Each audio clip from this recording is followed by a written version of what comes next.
Assalamualaikum warahmatullahi wabarakatuh. Saya Anissa Aisyatun, NPM 1850610. Di sini saya akan memaparkan materi tentang silabus.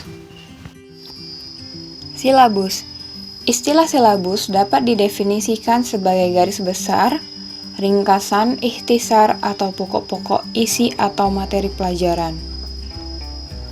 Silabus digunakan untuk menyebut suatu produk pengembangan kurikulum berupa penjabaran lebih lanjut dari standar kompetensi dan kemampuan dasar yang ingin dicapai dan pokok-pokok uraian materi yang perlu dipelajari siswa dalam mencapai standar kompetensi dan kemampuan dasar. Silabus adalah rancangan pembelajaran yang berisi langkah-langkah belajar mata pelajaran tertentu sebagai hasil dari seleksi, pengelompokan, pengurutan, dan penyajian materi kurikulum yang dipertimbangkan berdasarkan ciri dari kebutuhan daerah setempat. Silabus merupakan seperangkat rencana serta pengaturan pelaksanaan pembelajaran dan penilaian yang disusun secara sistematis, memuat komponen-komponen yang saling berkaitan untuk mencapai penguasaan kompetensi dasar. Silabus merupakan acuan penyusunan kerangka pembelajaran untuk setiap bahan kajian pelajaran sesuai dengan Permendikbud nomor 65 tahun 2013. Silabus tematik kelas 4. Satuan Pendidikan SDN 042 Gambir, Kota Bandung. Tema 7, Indahnya Keragaman di Negeriku. Subtema 1, Keragaman Suku Bangsa dan Agama di Negeriku.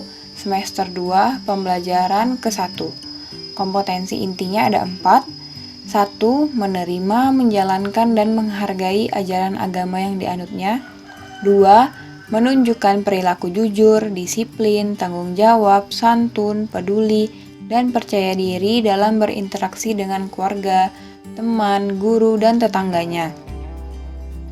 Memahami pengetahuan faktual dengan cara mengamati, mendengar, melihat, membaca, dan menanya berdasarkan rasa ingin tahu tentang dirinya, makhluk ciptaan Tuhan dan kegiatannya, dan benda-benda yang dijumpainya di rumah dan di sekolah. 4. Menyajikan pengetahuan faktual dalam bahasa yang jelas, sistematis dan logis, dalam karya yang estetis, dalam gerakan yang mencerminkan anak sehat, dan dalam tindakan yang mencerminkan perilaku anak beriman dan berakhlak mulia.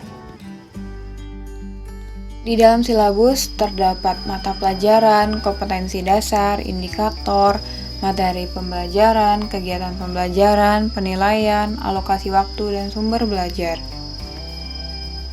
Pada tema 7 ini, dalam penilaiannya ada sikap, kemudian ada jurnal, penilaian diri, pengetahuan dari tes tertulis, dan keterampilannya dari praktik atau kinerja.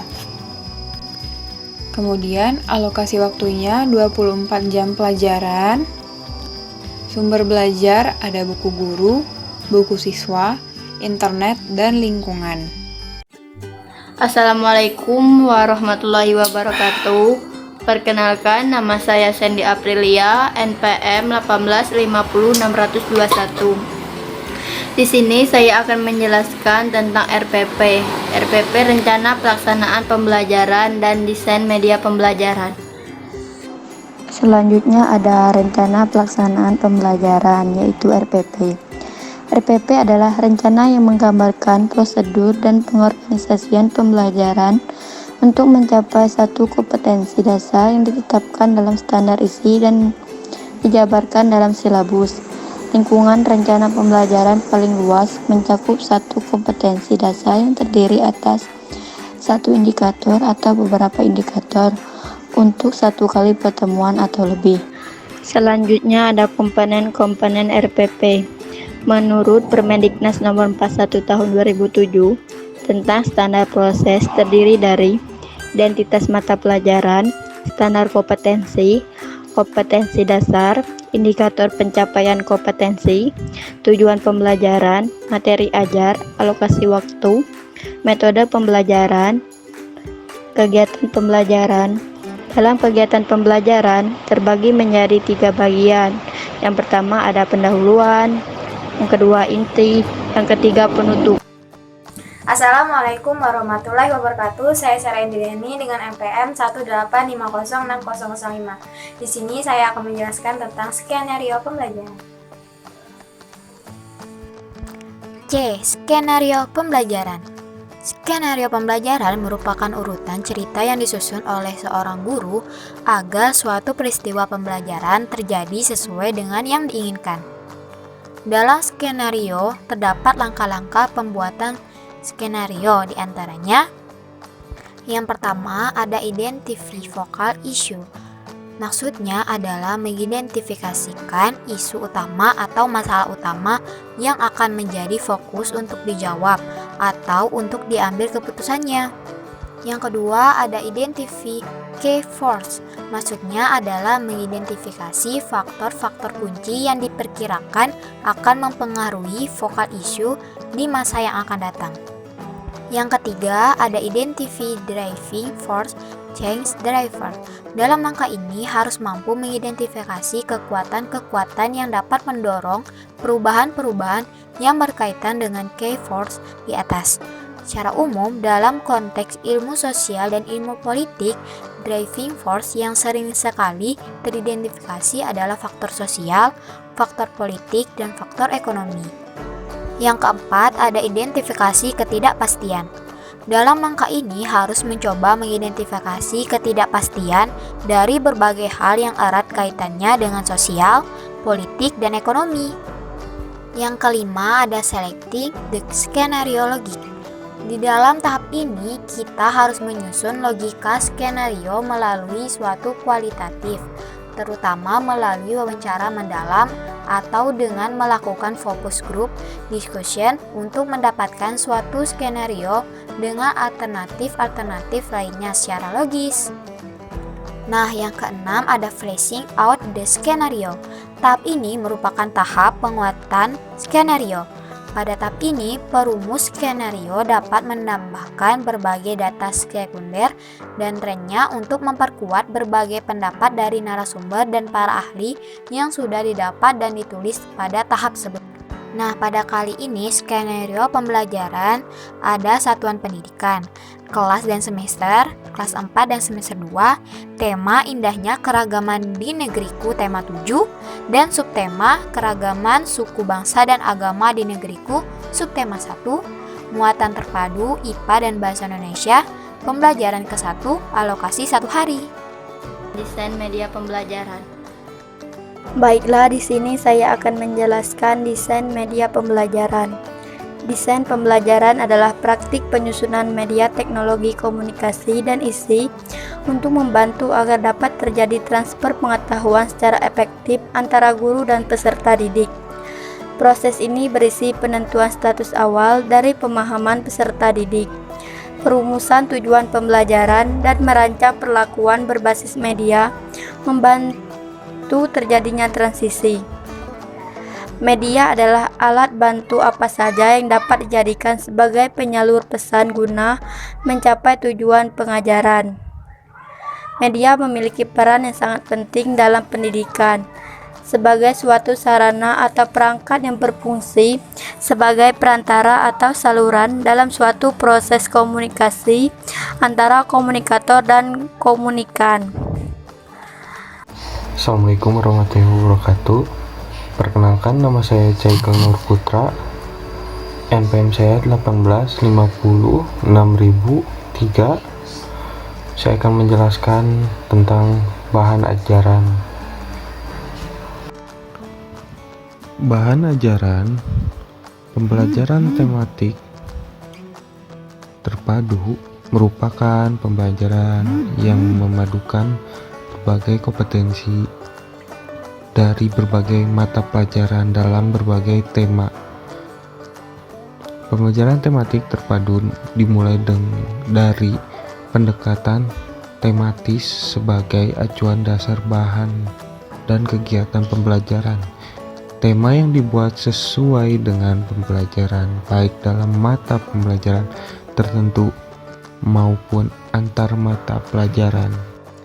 Assalamualaikum warahmatullahi wabarakatuh. Perkenalkan, nama saya Osemirandra Jia Ramadayanti, nomor NPM 1850633. Baiklah, di sini saya akan memaparkan penjelasan tentang lembar kerja peserta didik. Lembar kerja peserta didik didefinisikan sebagai suatu bahan ajar cetak berupa lembar-lembar kertas yang berisi materi, ringkasan, dan petunjuk-petunjuk pelaksanaan tugas pembelajaran yang harus dikerjakan oleh peserta didik dengan mengacu kompetensi dasar yang harus dicapai.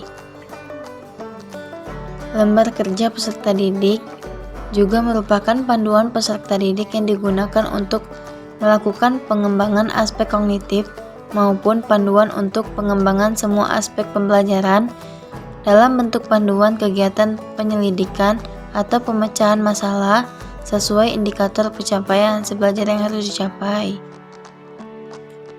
Menurut Depdiknas, adalah lembaran-lembaran berisi tugas yang harus dikerjakan oleh peserta didik, biasanya berupa petunjuk, langkah-langkah untuk menyelesaikan suatu tugas dengan mengacu kompetensi dasar yang akan dicapainya.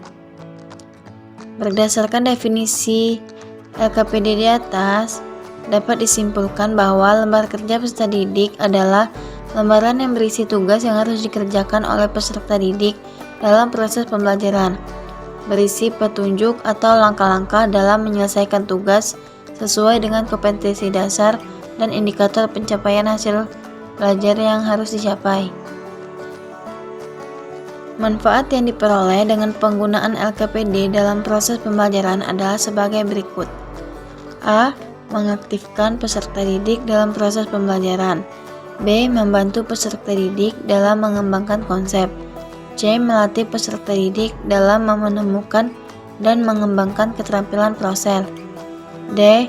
Sebagai pedoman pendidik dan peserta didik dalam melaksanakan proses pembelajaran. E. Membantu peserta didik memperoleh catatan tentang materi yang dipelajari melalui kegiatan belajar. F. Membantu peserta didik untuk menambah informasi tentang konsep yang dipelajari melalui kegiatan belajar secara sistematis. Berikut LKPD 1 Bahasa Indonesia, mengidentifikasi kata sulit. Tujuannya, siswa dapat mengidentifikasi 3 kata sulit yang terdapat pada teks Urang Kanekes si suku Baduy. Petunjuk pengerjaan. Bacalah teks Urang Kanekes si suku Baduy di bawah ini. Identifikasilah minimal 3 kata sulit pada teks tersebut.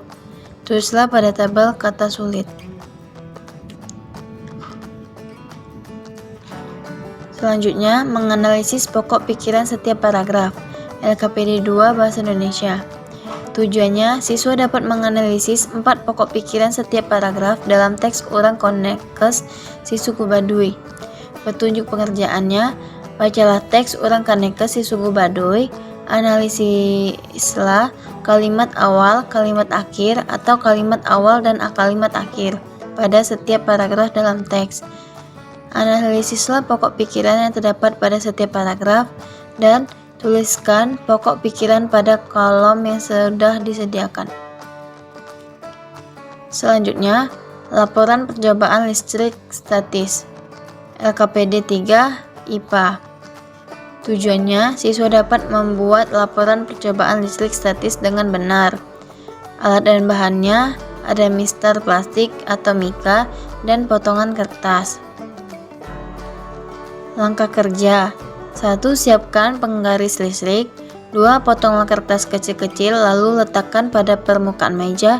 3. Dekatkan penggaris plastik pada potongan kertas. 4. Gosok-gosokkan penggaris pada rambut kering lalu dekatkan penggaris pada potongan-potongan kertas. 5. Catatlah hasil pengamatanmu.